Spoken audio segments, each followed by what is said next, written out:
Hey guys, welcome back. In this video, well, we're kind of recapping what we did in the last video.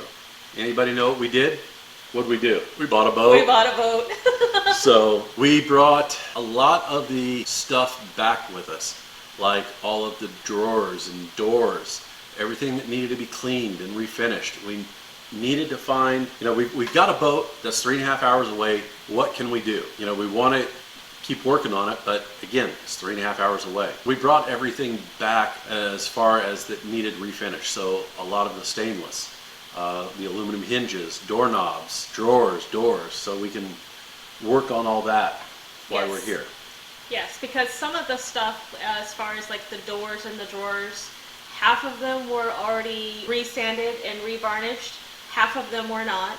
Everything was covered in sawdust, so everything had to be cleaned.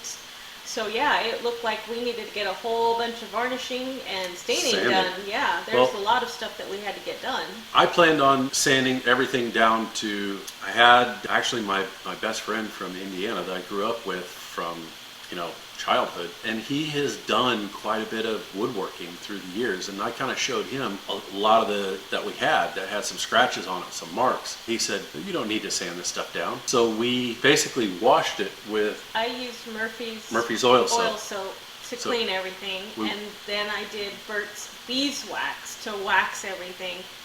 But then we took something like a green scrubby with the Burt's Beeswax, and lo and behold, that is an amazing way to get scuffs or marks or scrapes with paint on it off the wood. We found a lot of this that still had the original finish on it, didn't need to be sanded or redone. No, it didn't. Once I got everything cleaned that was already of the color that it was supposed to be, once we got all that cleaned, we just stuck it in our back patio right behind me. You can see the door there.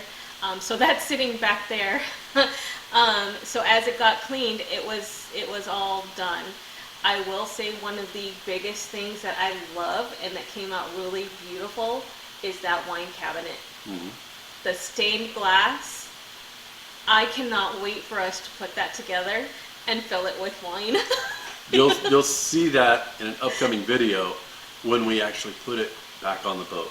It's gorgeous. Now there are a couple of cracks in there, but it adds character, and I think if we're gentle enough with it, it should hold up. Otherwise, we'll find something to keep it all together, but it's beautiful. As we work now over the next several weeks, I want to do is I have some just polyurethane that we're going to try to put on one of the drawers that's already been sanded down to see if we can get it to match to the original color, so we don't have to do a lot of color matching. Yeah, because we're not sure how some of that wood that's already been sanded, what it actually looks like. It's really hard to tell. Mm-hmm. So I figured we'd start with the easier of the two and then go from there. You'll see in videos that are farther along in this video, sanded everything down again with 220 grit sandpaper. Lots and lots and lots of sanding. That way we got it really smooth. Then we took fine steel wool, extra fine steel wool, and rubbed it down again, all the wood with extra fine steel wool. Mm-hmm. Then we took microfiber cloth and wiped it off to make sure that all the particulates are now off. So I took this drawer, it was about this big, and put polyurethane just over the top with a rag and let it dry. I compared it. Look dead on. It was spot on. Yeah, no color matching needed. I took, again, the extra fine steel wool, scuffed up all the polyurethane on it again, did a second coat and let it dry. Then I scuffed it up again and did a third coat. And lo and behold, it is smooth, it's gorgeous, it's shiny, and it is beautiful. New project. Guess what you get to do? I'm varnishing everything and sanding. We're sanding. Okay, what we're doing is we're very lightly putting a coat of the polyurethane on. We don't want to put it on too heavy, because you do, it'll clump up and not dry smoothly. When you put this on, you want to put a nice even coat on across the board. You don't want to let it dry too quick, even though this is fast drying urethane. But you just keep working the areas to get it real smooth. And I don't know if you can see the little bubbles that are in here.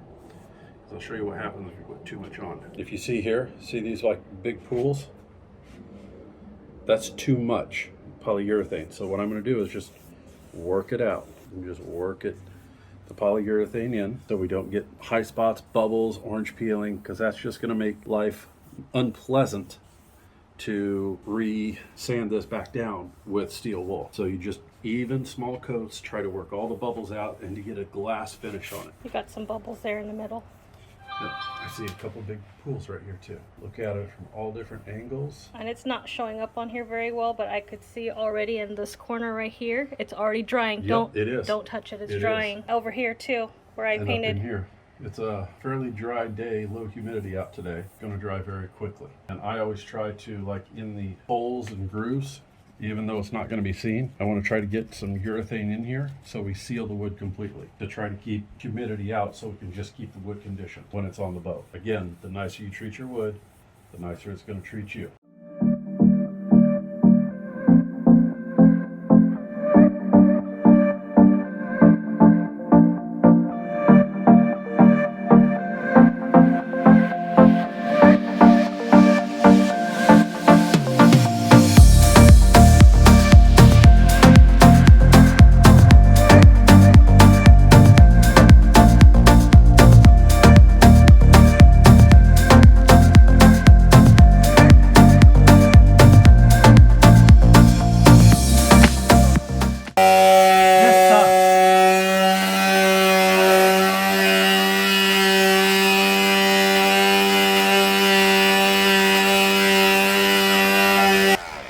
You might need a more coarser, I need more sandpaper. Load this one up already.